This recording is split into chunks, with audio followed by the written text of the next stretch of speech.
From presidential calls to visa threats and star injuries, get the inside scoop on football's biggest headlines now. Hello, friends. Spain are crowned world champions. And the drama did not end at the final whistle.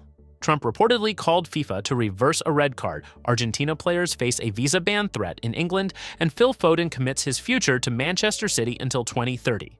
Pep Guardiola holds talks about taking over Italy, and William Saliba faces months on the sidelines. If you're enjoying this kind of breakdown, drop a like. It genuinely helps us keep this format going. So let's dive into the latest football news. Manchester City have officially announced that Phil Foden has extended his contract at the club until 2030.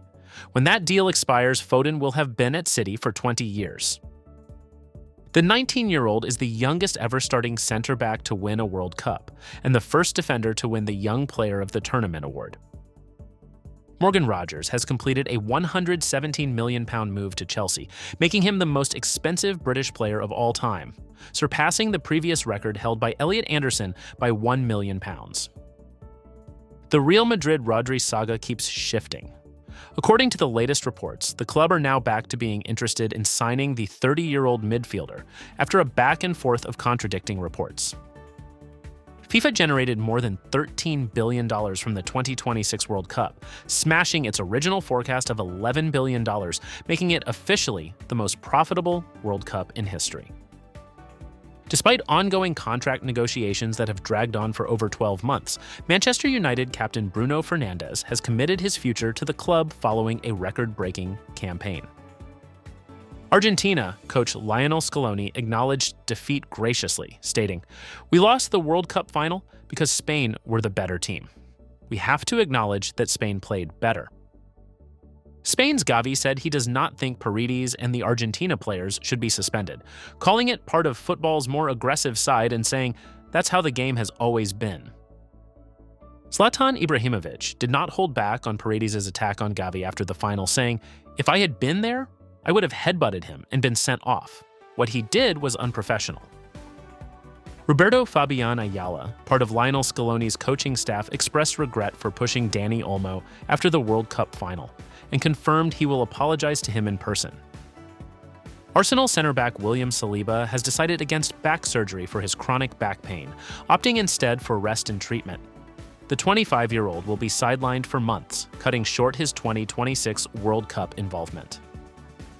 Pep Guardiola has held talks about taking over as Italy's head coach.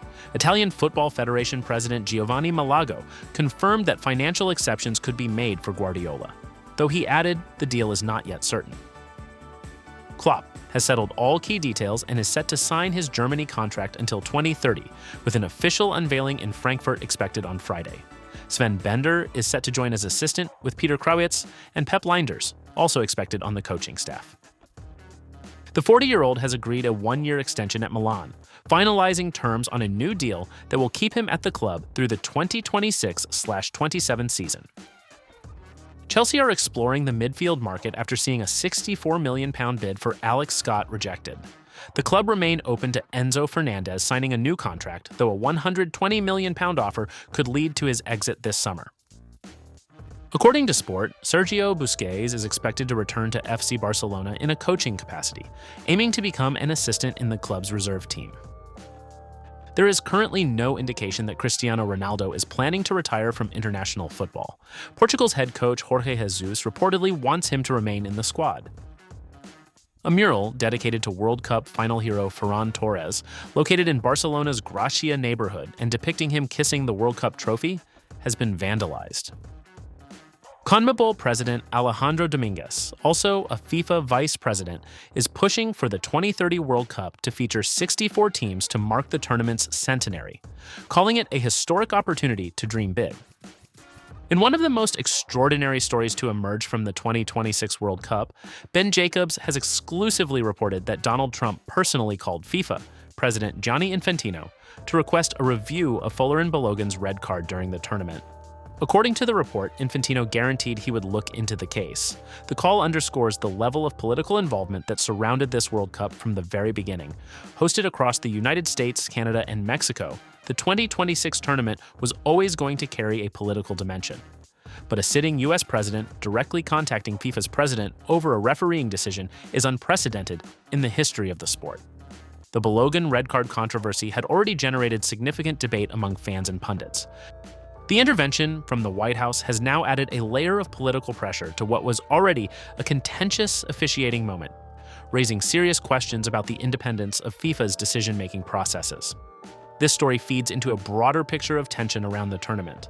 Former FIFA president Sepp Blatter publicly stated that the World Cup lost credibility due to political interference, saying the tournament came to an end with a deserved champion, but that the journey there was compromised. Meanwhile, Trump is reportedly backing Infantino to become the next United Nations Secretary General, a move that further blurs the lines between football governance and global politics. The fallout from Argentina's World Cup semifinal win over England has taken a dramatic legal turn. Some Argentina players displayed a controversial banner following that victory, and the question now being asked is whether Argentine players based in the Premier League could have their UK visas revoked as a result. The incident has caused significant outrage in England, with the banner seen as deeply provocative.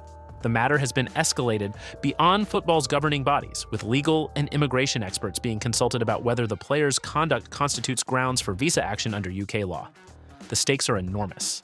Several Argentine internationals are key figures at Premier League clubs, and any visa complications would have immediate and severe consequences for those clubs' squads heading into the new season. The timing, right at the start of preseason, makes the uncertainty even more disruptive. At the same time, Leandro Paredes is separately awaiting word on further punishment from FIFA for his behavior after the final, having already received a ban. Paredes has publicly stated he has no regrets. Gavi, one of the Spanish players involved, has said he does not believe suspensions are warranted, describing the incidents as part of football's aggressive nature. The contrast between Gavi's measured response and Zlatan Ibrahimovic's colorful reaction. The Swede said he would have headbutted Paredes, captures the range of opinion this episode has generated. Arsenal center-back William Saliba has decided against undergoing surgery to address his chronic back pain, according to a report from L'Equipe. The 25-year-old will instead pursue rest and treatment, but the decision means he faces months on the sidelines, a significant blow for both club and country.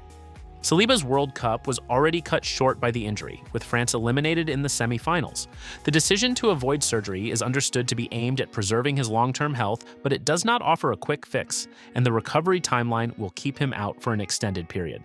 For Arsenal, the timing is deeply concerning. Saliba has been one of the best center-backs in the Premier League over the past 2 seasons, and his absence at the start of the new campaign will force the club to reassess their defensive options. Former Arsenal striker Jérémy Aliadière described the situation as very, very worrying, a sentiment that will resonate strongly among the club's supporters. The injury also raises broader questions about player workload at a tournament that ran longer than any previous World Cup. The 48-team format means more matches, more travel, and more physical demands. And Saliba's case is unlikely to be the last high-profile injury story to emerge from this summer. Manchester City have officially announced that Phil Foden has signed a contract extension, keeping him at the club until 2030. When that deal expires, Foden will have spent 20 years at City, having joined the academy at the age of 9. It is one of the most remarkable stories of loyalty in modern football. Foden spoke warmly about working with new head coach Enzo Maresca, who previously worked with him during City's treble-winning season. "He's so nice, down to earth, someone you can go to and talk about anything," Foden said. "He really grew my game, so I'm looking forward to starting a new season with him." City's sporting director, Hugo Viana, praised Foden as a unique talent who represents everything good about the club's academy, adding that at 26, his development is still ongoing. Foden himself expressed his ambition clearly, saying the club wants to be competing for all trophies and that the attitude in training sessions already reflects that hunger. The extension is a statement of intent from Manchester City as they begin a new era under Maresca.